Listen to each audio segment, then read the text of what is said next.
Here we have the JJRC H10 2.4 GHz 6-axis gyro quadcopter. Let's open the box and see what we've got.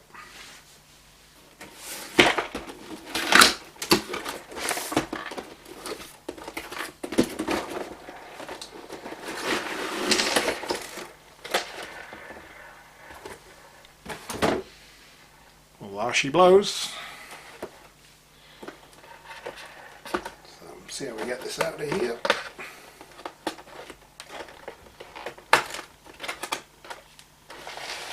Okay, so in the box you get the quadcopter itself, get a controller, the HD camera pack, prop guards, spare propellers, other random bits of plastic. We'll work out what they are shortly, and some high quality Chinglish instructions.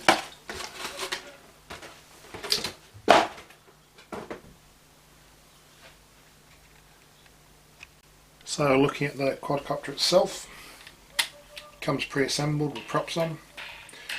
They all spin for the most part pretty freely. We've got LED markers on each corner.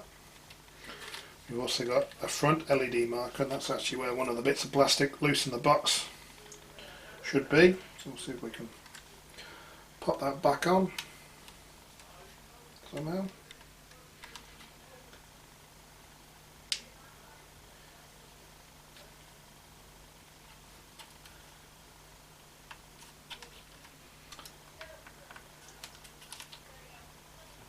Any of these, you're getting quite a lot of technology for not a lot of money, so sometimes there are a few interesting points to note about the build. There we go, easily put back together. You need to have some DIY skills for these. We open the battery compartment. Now we've got a 800 milliamp hour battery. Again, quadcopters, you don't get a lot of battery life. They're all kind of small, lightweight. Fly for 10 minutes or so, then you recharge them. Robust, good looking little quadcopter. Go ahead, put the camera and bits together, put all the prop guards, landing gear on, and then we'll get it charged ready for a fly. We'll start off with the landing gear. Two plastic springy bits stop you coming in too hard to land. These appear to just be push fit. So we'll go and push fit them. Make sure you get the orientation right, because your camera's going to run on this plane, so you don't want to obstruct the view of your camera. There we go. You can fly without them once you get a bit more skill. Gives you a bit more battery life, a bit more manoeuvrability, but certainly for beginners, if you're just starting out, stick them on and your quadcopter might last a bit longer. Next we've got the prop guards, one on each corner. Again, as you get more advanced, you don't need to worry about these. They're just there to protect the props, but once you get pretty good at taking off, landing, not crashing, you can do without them. These have got two push clips and a screw. They just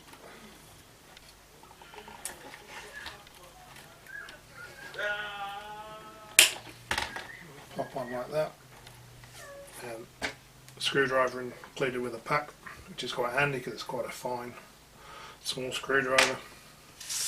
You get the screws as well. Again, we're talking small stuff here, it's all small.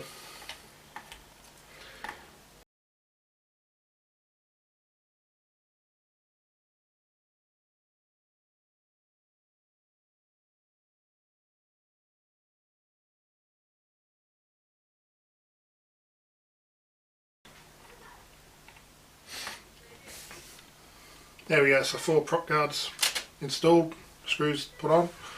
Next step, make sure that your props aren't going to crash into them at any point. All looking pretty good. Then onto the camera. So this quadcopter comes with what's stated as an HD camera. We'll get it installed as per the instructions on the back. Claims to be a 2 megapixel. Oh, what's this one? Two different models. This is a C3001-2, so it's a 2 megapixel camera. And same with prop guards, landing gear. As soon as you put this on, it reduces your battery life. You've got to run the camera, plus there's a bit more weight. So if you want to just use a quadcopter for stunts and flying around, do without the camera. If you want to take some interesting videos from up high, then you've got to turn your camera on. So we've got the camera itself, we've got the mount, we've got a micro SD card reader, USB style, a 2 GB micro SD card, another screwdriver, 2 in this back, bit of a bonus, and the bracket, 3 brackets, and 2, 4, 6 screws. Let's go and get this, work out which bracket we need for our quadcopter and get it all screwed together. Okay, so after a quick look, you don't actually need an adapter plate. This camera slots straight onto the battery housing.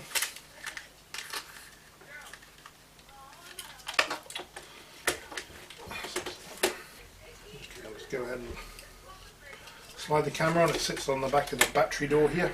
There's 2 tabs. Slide into these 2 receivers.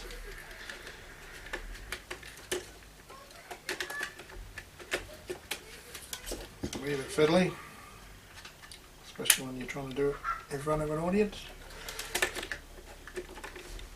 So that clips on. Then you get the 3-pin plug. Plugs in just next to it here.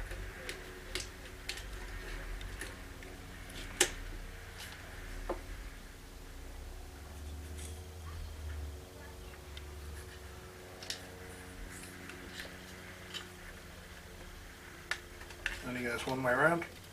There you go. So that's your JJRC H10 setup. Be ready to fly once we charge the battery. To charge the battery, you actually take it out.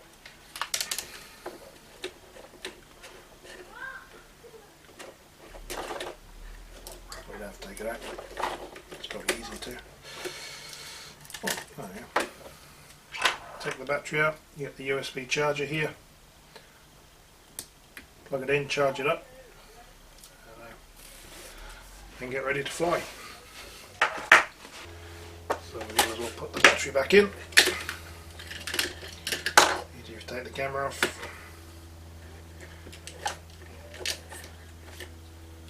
You can buy spares of these batteries. It's handy if you want to have a bit of a fly to grab 2 or 3 batteries.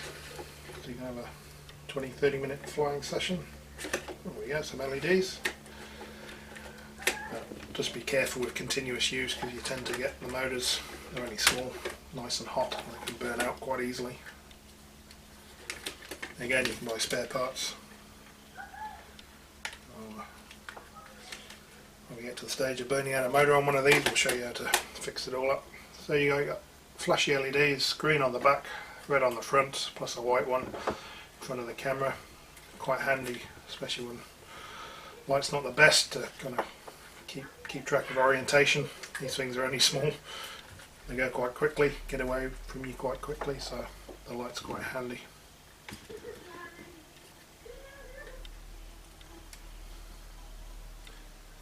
Interesting, there's a space for an on and off switch, but there isn't actually one. So